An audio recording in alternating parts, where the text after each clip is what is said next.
Man, I learned a lot about racing here. I learned a lot about life here. My grandfather made me work here. I had to come here on Sundays after the races and clean up all the garbage that people left behind. Me and a few buddies have talked about, hey man, we need a go-kart track, you know? This is the place, man. This is where it all started, This is the place. This is it. This is where all Dirt Devil Speedway. The Lakeland triover that Aric originally started at, that property was really a prime piece of property, and it was fixing to go away. We looked at it. I put a contract on it.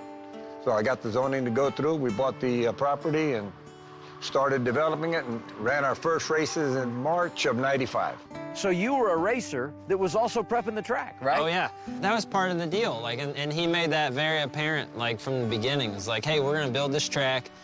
We have to work at this, and we've got to make some money at this to be able to go do the other racing that we wanted to do.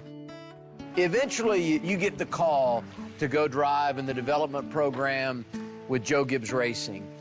What was that like, calling home and saying, I'm leaving Florida and I'm going to North Carolina? It was awesome because I knew how hard we had worked as a family and how much we had sacrificed, you know.